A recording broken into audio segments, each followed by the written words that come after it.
যিটো আমি দেখি আছোঁ তম্বাকু ধূম্ৰপান বা চাৰাপ ইত্যাদি মদ ভাং এইবিলাকে কেনেকৈ আমাৰ শৰীৰত প্ৰভাৱ পেলায় যেনেকৈ আমাৰ ব্ৰেইনত প্ৰভাৱ পেলায় গতিকে আমাৰ মানসিকভাৱেও আমি যদি শক্তিশালী হ'ব বিচাৰোঁ তেতিয়াহ'লে আমি এইবিলাকক ত্যাগ কৰিবই লাগিব কাৰণ মানুহৰ ব্ৰেইনত প্ৰভাৱ পৰে তাৰপিছত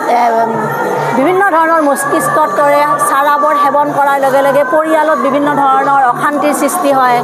বা আমাৰ লিভাৰত প্ৰব্লেম আহি যায় বা আমাৰ গাড়ী মটৰ চলাওঁতে এক্সিডেণ্ট বাঢ়ি যায় দুৰ্ঘটনাবিলাক বাঢ়ি এইবিলাকতো আপোনালোকে গমেই পাই আছে বিভিন্ন ধৰণে আৰু ইয়াতে দেখুৱাইছে তাৰ কাৰণে আমি কেনেকৈ নিজকে পৰিৱৰ্তন কৰিম বা আমি সমাজত তাৰ কেনেকৈ প্ৰভাৱ পেলাম তাৰ কাৰণে সৰুৰ পৰাই ল'ৰা ছোৱালীক মাক দেউতাকে অভিভাৱকসকলে সচেতন হ'ব লাগিব যে তেওঁলোকক যেনেকৈ মিউজিক শিকাওক বা গান শিকাওক বা বিভিন্ন ধৰণে চিত্ৰকলা প্ৰদৰ্শন বা ধ্যানৰ আজিকালিতো এইবিলাকত গুৰুত্ব দিয়া দেখা যায় আৰু বিশেষভাৱে আজি সমাজখন যদি সচেতন হয় সকাৰাত্মক দিশটো যদি মানুহে জীৱনত প্ৰয়োগ কৰে তেতিয়াহ'লে সমাজখনত এটা শুধৰণি আহিব বিশেষভাৱে আজি দেখা গৈছে পৰিয়ালবিলাকত যেনেকৈ মাক দেউতাকেও সময়মতে ল'ৰা ছোৱালীক সময় দিব নোৱাৰে আৰু সময় দিব নোৱাৰাৰ কাৰণেও তেওঁলোকে অলপ বিপথে পৰিচালিত হোৱা যায়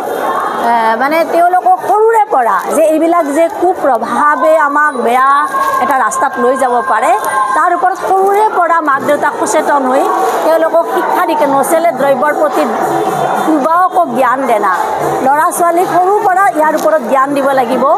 তাৰপিছত অমূল্য সময় আৰু মাক দেউতাকে বন্ধুৰ দৰে ল'ৰা ছোৱালীক সময় দিব লাগিব বা সন্তুলিত স্নেহ মানে বেলেঞ্চ যেনেকৈ কেতিয়াবা কি হয় শিশুবিলাকক বেলেঞ্চ কৰি মানে যিমান স্নেহ দিব লাগে সিমান স্নেহ দিব নাজানে স্নেহ বেছিকৈ দিয়াৰ বলতো কেতিয়াবা ল'ৰা ছোৱালী বিপথে পৰিচালিত হয় বা বচ্চকো মাক দেউতাকে কেতিয়াবা কি দেখা যায় মাক দেউতাকে ল'ৰা ছোৱালীৰ আগত হাই কাজিয়া কৰে কেতিয়াবা চিগাৰেট খায় দেউতাকে বা মদ ভাঙো আনকি আজিকালি খোলা হিচাপে মাক দেউতাকে সেৱন কৰে কেতিয়াবা যাৰ ফলত এইবিলাকৰ প্ৰভাৱ মাক দেউতাকৰ প্ৰভাৱো ল'ৰা ছোৱালীৰ ওপৰত পৰে গতিকে এইবিলাকৰ ওপৰতো বিশেষভাৱে আমি